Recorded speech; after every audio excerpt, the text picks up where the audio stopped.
Hello there. We're doing a review today of latest session of my Castles and Crusades campaign, session 31. I had four players for this session. The characters in this session were Barry, Spraull, Cosmo, and Artemis. Artemis is he was in session 30. He's my buddy Thad's new character after Riska died. We started off this session with a little bit of bookkeeping. One of the things I didn't talk about in the last review was we had the most level ups in a single session that we've had so far in the campaign. So, just to run down the list of the people that leveled up, we had Cosmo. My friend Chris is a halfling rogue. He made it to 5th level. Erwan, which is a character my friend Carl from PA, who comes up and plays with us once a year, that he played in both my son's session and in session 30. He actually leveled up to 4th between those two sessions. He started as a 3rd level character, as we all did in my son's game. Lork, my son, his character, he actually is 6th level. He's the highest level character in the party, 6th level ranger. Agrax, who actually was played in my son's session to kind of help explain his absence from a bunch of sessions. He was away down in Moss Haven, which is a week south from Arden. He made it to 4th level. Zach, one of our old-time players from my 5e campaign, he's been back with us. He didn't have his regular Valrin, his regular character, so he made Unax, which is I think he's a human. Pretty sure he's a human. He's a human wizard. Played him in my son's game. Played him in my game. He made it to 4th level, starting at 3rd in my son's game. And then Ronan leveled up through his ordeals to 4th level. He's a 4th level fighter now. And then finally, my buddy Matt, his character Spraull, the dwarven cleric of the brewing god Throster, is 5th level. He's a 5th level cleric now. So we started off the session with just some bookkeeping stuff. Matt getting Spraull leveled up to 5th. It's great having a 5th level cleric in the game. And then we began play. So the session picked up.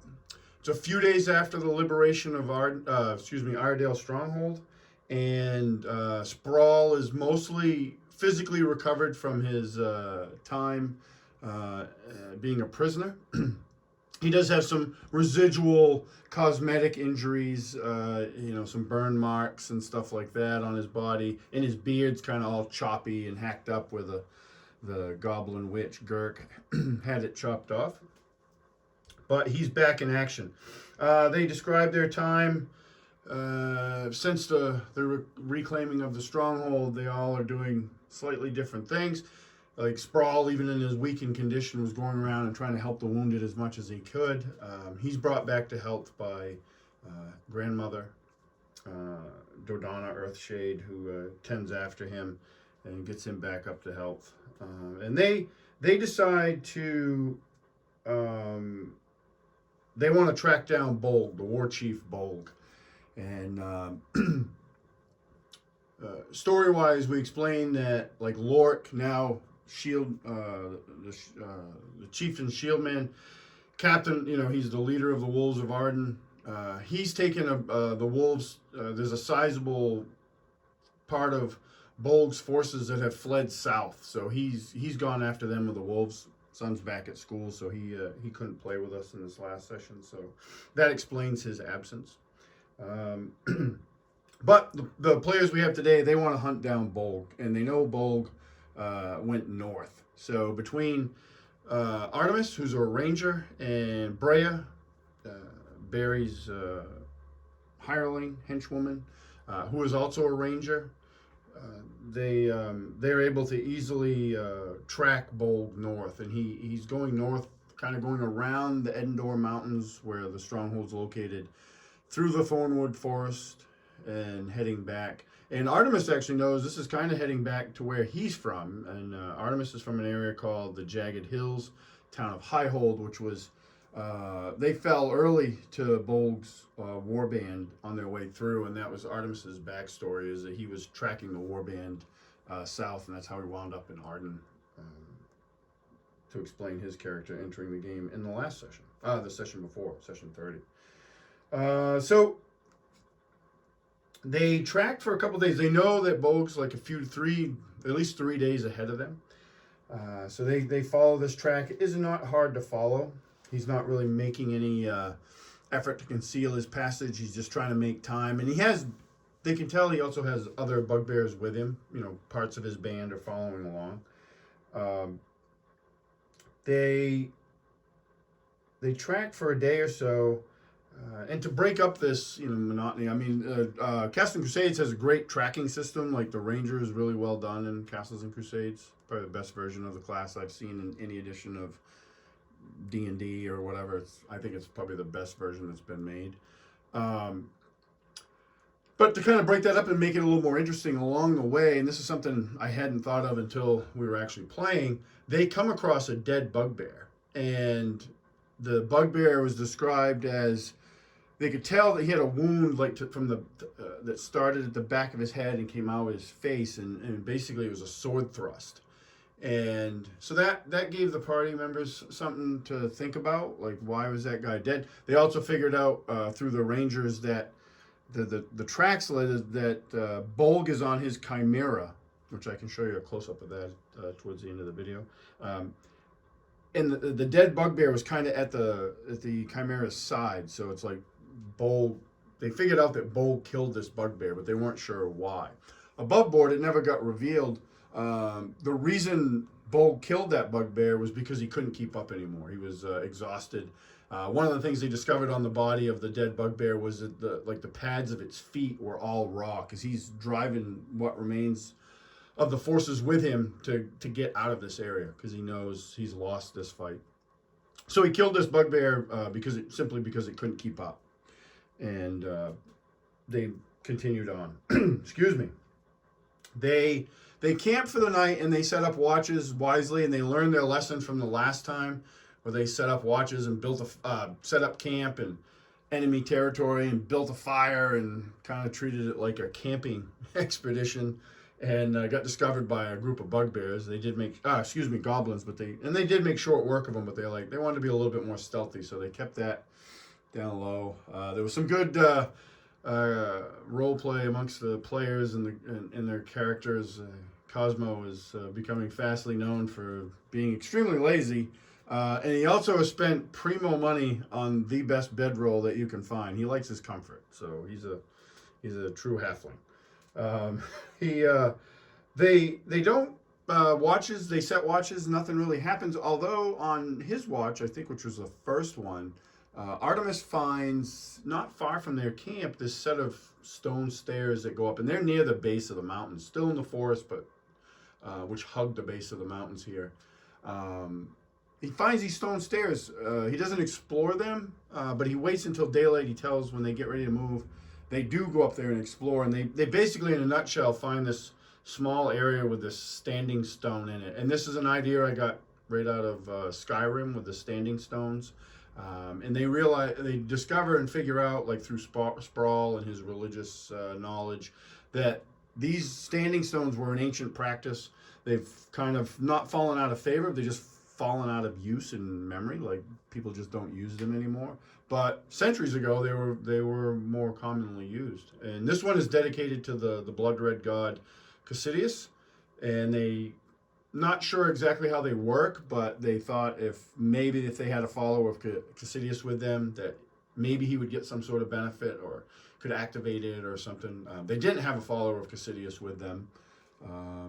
We have some in the game, but they weren't there. So, but they did discover these, so it was kind of an interesting setting thing that they discovered upon. And they did, I literally stole the idea from Skyrim. So there's the stone has a circle in it, and they got kind of curious about that, so they lined it up, and they looked through that circle to try to figure out if it lined up with anything. And I hadn't honestly thought of that, but I thought that was such a great idea that I'm like, yeah, it kind of lines up. If you look away through it, like away from the mountains behind you, you see it in the distance. It kind of lines up with another small, mountain, and we'll see what happens there. So they continue on. And then the next day or so, they're gaining ground, but they're also a few days behind. But they come to they're still in the Thornwood Forest. They curve around. They're on the north side of the Edendor Mountains, which is a rather large mountain range in the setting. And they see to their right, like going back up into the mountain, is this little valley, and at the top of the valley, it rises up as the further it goes into the mountain. They can make out a little squat watchtower, and the rangers in the party, Brea and Artemis, they discover the tracks of this warband lead right up to the valley, but then they separate, and one of the things they determine is that the Chimera, there's a single set of tracks that are leading up into the valley towards the watchtower. And they also determine that the Chimera is no longer carrying a load anymore. So they think Bolg must have gone up there. The rest of the warband, the remaining members here of this group of them anyway, they continue on the path they were going, away, like further north. Probably going to leave the forest and enter the jagged hills before too long. They're not that far away, kind of right on the edge. So they decide to go to the watchtower. If that's where Bolg went, that's where they want to go. So this takes a lot of time. They get up closer, they get a better view of it, but they decide to send Cosmo up after some negotiation. Barry turns him invisible with a spell, which is really handy. They used that in the last session to get Lork to the gatehouse. Worked really well. Cosmo gets up there, no problem, but it takes him time. So by the time he gets there, it's late because he has a slow movement rate. And I described they were less than a mile away, but probably more than half a mile. So, and he doesn't want to get caught, doesn't want to, he's not a big fan of combat, and he doesn't want. He's going to be on his own, so stealth is his ally. So he does get up there. The door, it's a very squat round tower at the base of the mountain. And the door is locked, but he is able to unlock it. And he gets in, and he might have done, I don't know if he did a listen check there or not. Chris is really good about using his Cosmos skills, and he does really well with all of them, typically, with a couple exceptions, with his rolls and stuff. Combat really isn't Cosmos' things, but all of his rogue abilities kind of lean in that is his thing. So, and that's fine. I just try to give him plenty of opportunity to use them, So that's a good tip as a DM, Make sure you give stuff, if your players have skills and talents and stuff like that, or whatever system you're using, make sure you give them the opportunity to use them. But he gets inside the tower. He finds a single bugbear who is drunk and passed out that was supposed to be on watch. There's a set of stairs that go up to the roof of the tower. It's like calling it a tower is actually probably a disservice. It's a single level, but it's because of its elevated position, it makes a great spot for a watchtower. And he has a commanding view. He goes up and looks because of the night and the clear skies and the stars and the moon. He has a very commanding view over the valley and out into the jagged hills, and this is a perfect spot for a watchtower. Goes back down. There's another door in the tower that is also locked. It's on the opposite side of the door he came through. And this is one of the moments where his rolls failed him, and he couldn't unlock the door. And in Castle Crusade, if a rogue tries to open a lock and fails, he can't try it again until he gets a new level, which I kind of like because in other editions of the D&D, you can just keep going, and it almost becomes pointless in my opinion, just because it's eventually going to happen. It's you're eventually going to pass if you just keep rolling dice. Well, this actually prevents players from doing that, which I kind of like. So he can't get in that way. So he makes the trek all the way back down to the party. There's some debate then. What are we going to do? We should camp was one of the ideas. But then they're like, well, we know that guy's passed out drunk, but if we camp and get up in the morning, there might be new people there. Ultimately, against Cosmo's wishes, is they make the trek back up. And this time, Artemis and Brea go with him. I think one of them might have given him a piggyback ride because he did not really want to walk all that way. And he kind of he might have convinced one of them to carry him. I'm not sure. I know that was discussed, but I don't remember if it actually happened or not. But it is very on brand for Cosmo to do that. They get back up there. They get in. No problem. The guard's still passed out. They end up killing. Cosmo ends up killing the guard, which I thought he was going to do in the beginning, but I think there was some fear that it wouldn't work, and then he'd be stuck one-on-one with a bugbear, and he didn't want that, which makes sense. So the whole party ends up getting up there because they dispatch their gun. They can't get through the door. Cosmo did actually, before that, he went out and climbed around the outside of the tower. I think he did this before he went back to get the others. And he found that there's actually a chasm between the tower and the base of the mountain. And there's a single bridge that spans it from that door that he couldn't unlock. And it leads to another door that's in the face of the mountain. So they end up camping. They decide that they're going to camp in the tower. They shim the door with an iron spike, and they set up watches. In the morning watch, which is up on the roof, they're actually watching the door in the face of the mountain. 4 bugbears come out. I think it was Artemis. Artemis was on watch, and he saw that. Everybody else was sleeping. He goes down. He doesn't have a lot of time. He starts trying to wake them up. They're beating on the door because they use a key, and then it unlocks it, but then they can't open it because of the shim. So I rolled actually a couple. They tried to batter it down. My dice rolls were horrible for this game, so the bugbears weren't able to smash the door down either. And it gave the party just enough time to be mostly ready. They couldn't don their armor. Like Brea just grabs her shield, and same with Spraull. And they have a fight inside this tower, and it's a pretty quick fight. And then but what they did note was at the end of it that there are only 3 bugbears there. So Artemis knows there was originally 4. So they go back up and look, and the door on the far side in the mountain is open.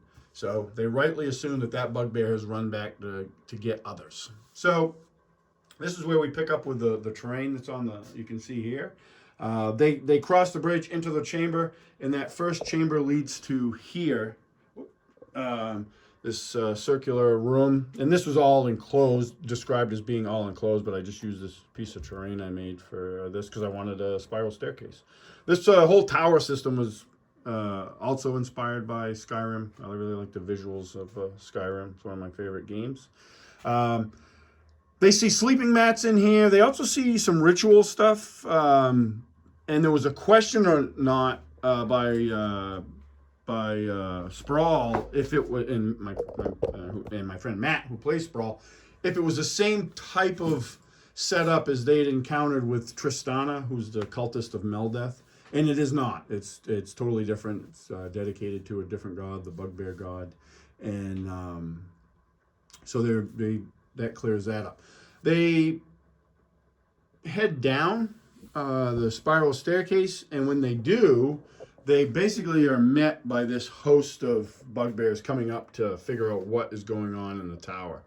And one of the bugbears, this guy here, he is dressed similar to, I don't know if I put that in there or not, but he has this red armor, which they know because they've seen Bolg wear it, and they've seen another bugbear named Muljak wear it. Muljak is the one that killed Riska and took down Ronan and Spraull, leading them to being captured. He's wearing very similar armor. He's carrying a big two-handed warhammer, but very similar. And they know that armor is from the Eldani Empire, which is to the north, beyond the God Peak Mountains. Battle ensues here. Again, my dice rolling was awful, so this really, it became a kind of more of a longer battle based on numbers, but it wasn't super challenging to them. They, even this bugbear here, well, I used the exact same stats that I did for Muljak, who was pretty tough and did a number on Riska, Spraull, and Ronan. Doesn't really do anything. Like I said, dice rolling was not on my side.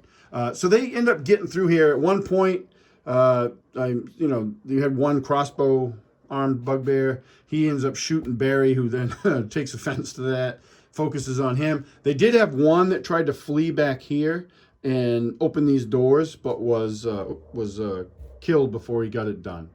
They clear the tower. They clear this out eventually. They find this room's a big sleeping area for the bugbears. It's got, nasty straw mats everywhere and weapon racks and stuff like that. Nothing real super of note. They get down. They slowed their pace down once they get to here, and check this room. This room's a little bit different. It's a smaller, looks like a single occupancy sleeping area with a chest in it. They leave that, much to the chagrin of Cosmo and Barry, and they continue on. They come in through here, being very cautious. They get in here. I can't remember if Cosmo had to unlock that door or not. He might have. But they get down in here, and what they note in this room down here is, first, the smell. It's lit with these torch, but it smells of like urine, feces, just some dampness and death. So they come down here and they find 5 human prisoners, and 2 of them are known to Artemis. They're from his hometown of Highhold, and they recognize him, and then he kind of recognizes the rest of them, but doesn't know them like personally, but he knows these 2 people. And they tell him that they were taken prisoner when the warband came through Highhold and destroyed it. They were taken prisoner, but there was at one time like 12 of them, and the rest were, almost all the rest of them were taken away. They talk about a female bugbear, and they were taken away and then were never brought back. Never saw them again. The other thing that they note in this area is like right in here at the base of this wall, there's a human body there, and on the wall there's a big blood stain, and you can, and they basically figure out that, and the prisoners confirm that Bolg came. They tell them that Bolg came through here a day ago and left, and the dead body is from him. He was angry. He took one of the prisoners and basically just smashed his skull against the wall until he died. The prisoners are in really rough shape. They haven't been tortured, but they just haven't maltreated. I mean, they had to march. Highhold is a couple weeks from where they're at right now. So they had to do that forced march thing. If you think about like the 2 towers when the orcs and stuff are trying to return Merry and Pippin to Saruman's tower, like kind of like that. They were forced march for a couple weeks, and they haven't been super well taken care of once they got here. I mean, if they got a meal a day, they were lucky, with horrible living conditions. So they're in really rough shape. So there is at one point they're like, well, we got to get them out of the cells. They turn around, Cosmo's not there. Cosmo, while everybody was chit-chatting, went back to the chamber over here with the chest and tried to open it. And this was another point where his roll failed him, and he couldn't open it. And Barry actually ended up going back there too, because he was interested in what was in the chest, and he couldn't open it. So Barry used a very creative use of acid arrow to like melt the lock off. So that was able to be done. They eventually got in and they found some treasure in there, and they were all happy. But back here with the prisoners, there became a very interesting and fun role play moment where they trying to decide what they're going to do, because they want to chase Bolg, but they also know now that, well, we got these 5 people and they can't really fend for themselves.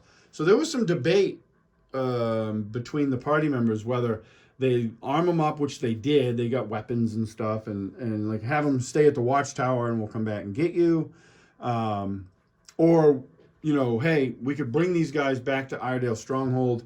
It's 3 days from here. The villagers, their home is 2 weeks from here, and we don't even know what kind of shape it's in.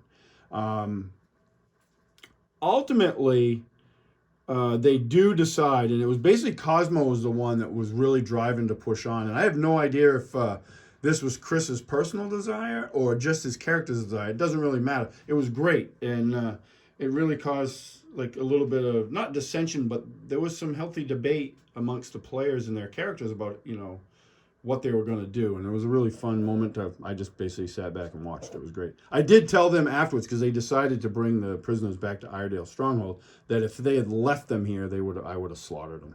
But because they were in no shape to defend themselves.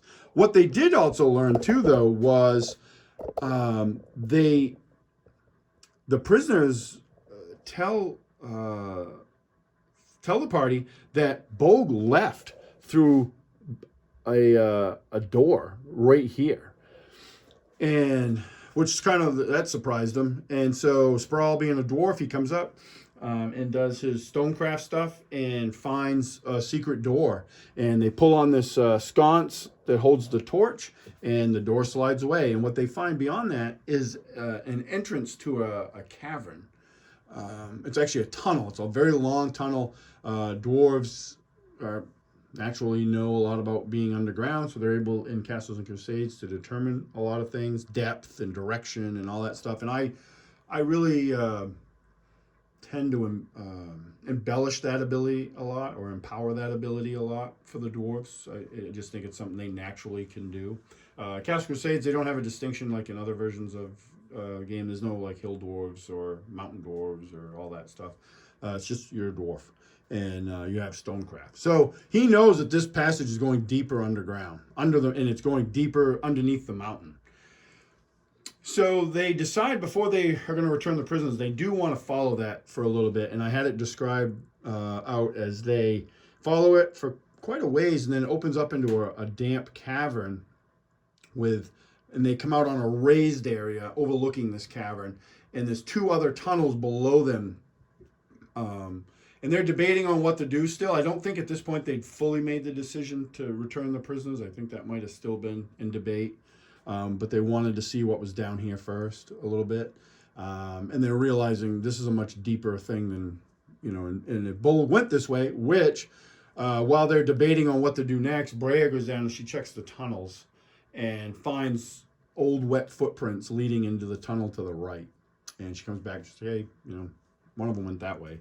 And so they decide, okay. But then they do realize, we got to get these prisoners back. This might be deeper than we're ready to take on right now, which was true above board because we were almost out of time for the night. So we played at night, so it was almost 10 o'clock by the time they got to that point. So we'd set a cutoff time for 10 for the session. So they decide to return all the prisoners to Iredale's stronghold, where they can, recover from being their treatment under the bugbears.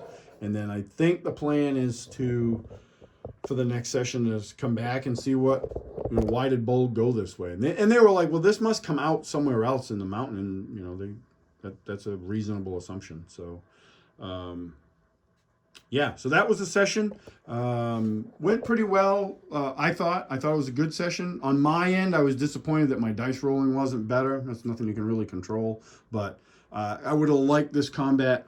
I had pictured it to be a bit more challenging than it was. And I had some other stuff planned, but the way the combat was going, I just kind of didn't use that stuff, which I do that a lot in my games. I have a lot of stuff set up most of the time, and sometimes I don't use it. There was another whole encounter outside the tower I had planned out, but it didn't really, as we were playing and getting there, and I was checking the time too, it didn't really make a lot of sense and wouldn't have really added much, so I just omitted it. I'll use it later.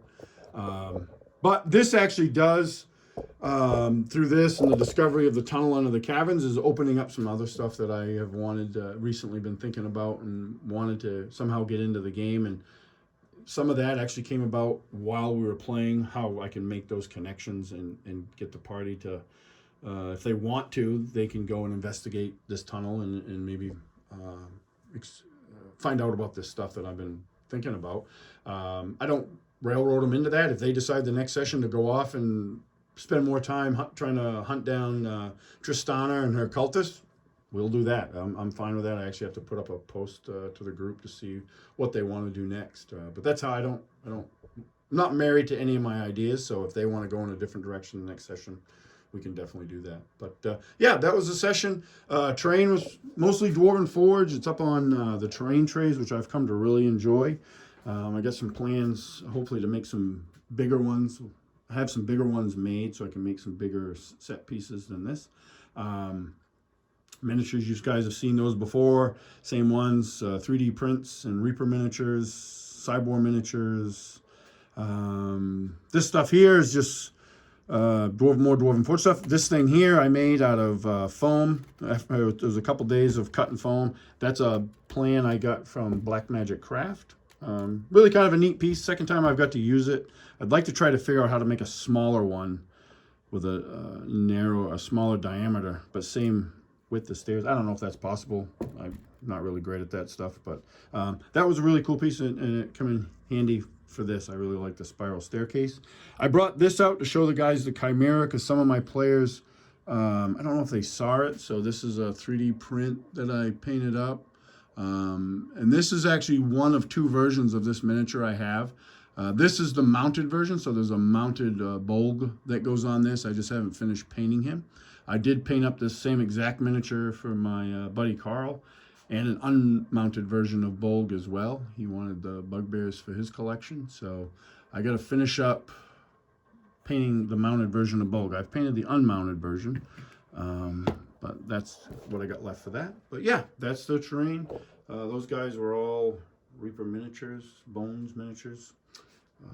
Yeah, that's it. If you got any questions, comments, fire them away. I'd love to see them and interact with everybody in the comment section. And hopefully we'll have another video up soon. Thanks for watching.